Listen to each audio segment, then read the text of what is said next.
Hello everyone and welcome to 404 Games Not Found. My name is Verlaine and this is the Clay Soldiers Civilization project by the Sneaky Bros.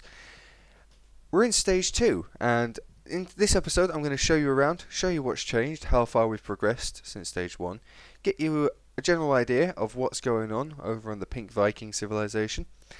We're going to talk about the future and where the episodes are going, when you can expect new ones, and we're going to address a couple of comments and I'm going to show you how your comments influence the building process. So, let's have a look around. Okay, so let's go into first person. There's my head up there, but there you go. Right. Okay, so stage 2.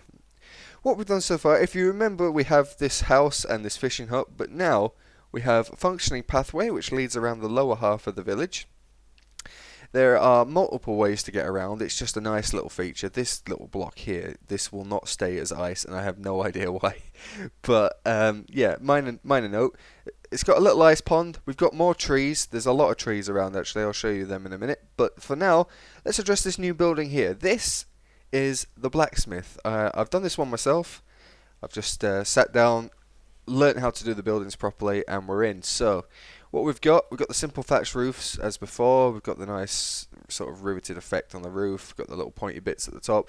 Gives it more of a Viking theme. I'm still going for sort of Skyrim, How to Train Your Dragon, you know, that kind of Viking style. A little bit eccentric, but at the same time simplistic, if you will. So let's have a look inside. We've got the pink windows, obviously keeping with the theme that they are, in fact the pink soldiers. We've got simple forge, furnace area, crafting tables, anvils, just giving it that blacksmithy look. That is a weird noise, can you hear that? That's like a dungeon somewhere below me or something. Ooh, Easter eggs, right. We've got some chests, and yeah, it's just a very basic building, but at the same time, we had a request for a blacksmith, and I was going to do it anyway, so I thought, you know what, I'll build it into the side of the island. It actually sticks into the side of the island, which I thought was quite nice, rather than having it as its own separate building. It's just built into it, makes it look like it's been there for a while. And yeah, I'm pretty chuffed with how that one's come out. Now, if we look at the staircase, if you remember before, it was basically some quartz steps and some snow to make a path going up. You could barely even notice there was a path there. So what I've done is I've made it more obvious. I've made it too wide, given it fences on either side, put torches up it, giving it a couple of layers so it's not just one big long you know, stone line going up the side of the hill. Basically it looks alright. I'm pretty chuffed with how that's come out. We'll talk about this in a second because this is one of the more important buildings.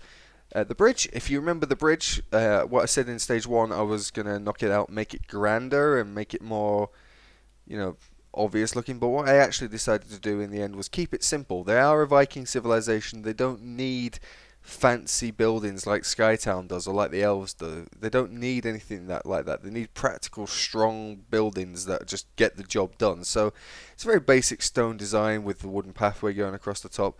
These things here, these are the support beams. They are just literally stairs that are backed into each other and upside down and stuff.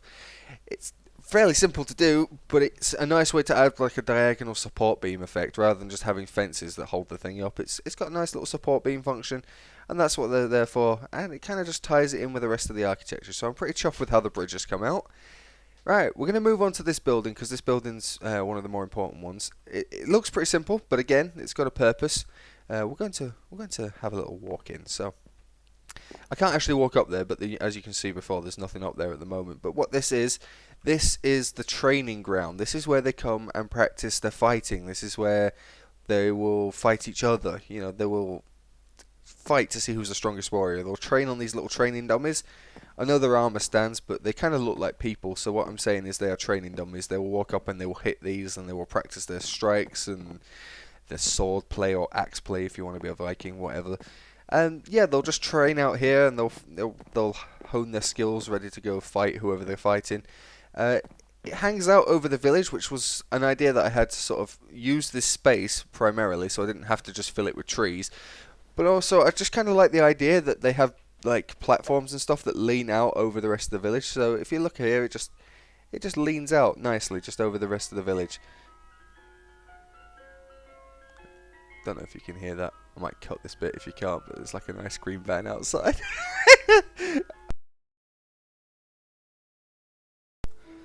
Okay, so we've still got one thing left to talk about, and we're going to talk about that in a minute.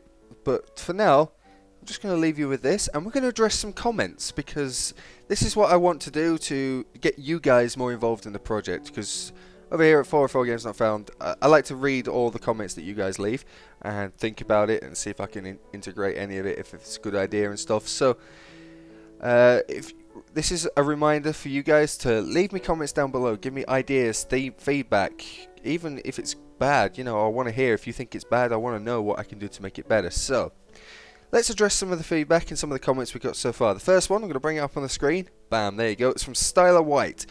He says, put a beacon in the penis tower for the purples. I also really like the Vikings, and a really nice thing to add would be a Viking longboat stuck in the ice.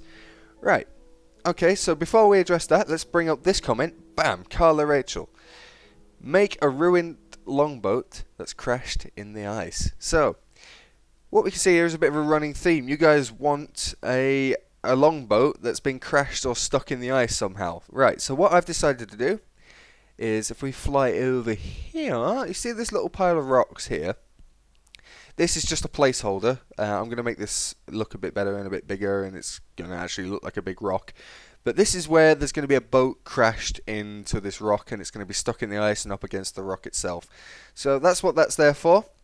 I've taken that on board. We're going to have a longboat, and it's going to be stuck in the ice. So thank you for your comments, and we're going to explain in the next video, if I've made it by then, what happened, how this boat got stuck, because at the moment it's just ice, right? There's no way for a boat to actually get there yet. So we'll address that, and we're going to look at that, and we're going to sort that out. So thank you, and that's going to make it in, so congratulations.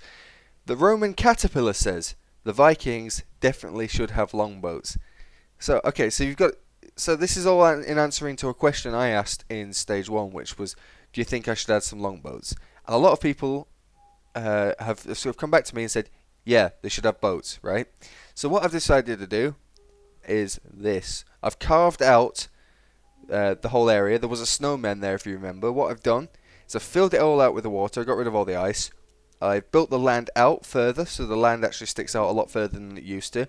And I've carved through the island itself, because I'm going to use this. Whoa, had a bit of a hand slip there. I'm going to use this to make the harbour and the boats. So I'll explain very briefly what my plan is.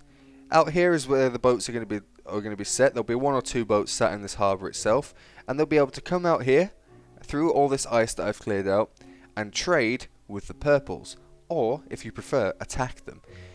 It's not up to me to decide how the pinks act towards the purples, but when the project starts up again, you might want to pester Ziklag and say, I really think the pinks should raid the purples now that there's a path between them. And, you know, cite for some future battles there. Maybe the pinks start to take over the purple land. Maybe the purples start to take over the pinks. It's always up to you guys, because you guys are in control of what happens. We just accommodate to what you want to do. So, for the rest of this, inside here, I'm undecided what I want to do with this back wall. I built it through because I wanted there to be a way for the boats to get in and out from both sides. But I could just as easily put a big closed gate here that I can open up to allow ships to exit and enter from this side. I'm thinking about building maybe some shops, maybe some little walkways, some wooden walkways around here, so the soldiers can walk around. They can go to a tavern that I'll maybe build inside. You see what I'm going for? Sort of like an indoorsy kind of Nordic port town settlement kind of thing. And just tie it in with the rest of the village so they can walk in and out of the village. Yeah, so that's pretty much my plan for this so far. I'm actually quite happy with how this is going. In the next episode, in stage 3, I'm going to be knocking out these igloos. And this is where the grand hall is going to be. And I'm going to build that for the next episode. So hopefully with stage 3, you'll see a grand hall here. And maybe some work started down on the port. Until then, what I need you guys to do, if you want to support me and help me out, at the end of this video, there's going to be 2 little videos you can click. Just go watch some of our other stuff, because we're not all about the Minecraft over here. This is something I do on my own in my spare time to help out the Sneaky Bros. Sort of, you know, just keep this project going. But if you want to help us as a channel, just go watch over the stuff. Make sure you get subscribed and, you know, see what we're all about at 404. Okay, and the very last thing that we need to talk about, just so you know, because we do a lot of stuff over here at 44 Games Not Found, this is more of a side project for me. I will try and get these videos out at least once a week, or once every 2 weeks. Until then, we do a lot of other stuff, and obviously we want you to check that out. So just to keep you guys updated, don't be disappointed if it takes a little while for the next video. These kind of builds take me a long time because I like to make sure that everything is in the right place, everything looks perfect. So the next video, stage 3, should be ready in about 2 to 3 weeks, I would say, because the grand hall is going to take me a while to build properly. So again, make sure you check out our other stuff as well. Just keep checking back. We'll get some new clay soldiers out for you soon. So thank you very much for watching, guys. This has been stage 2. Let me know what you think down below. Give me your ideas. Until next time, I will see you later.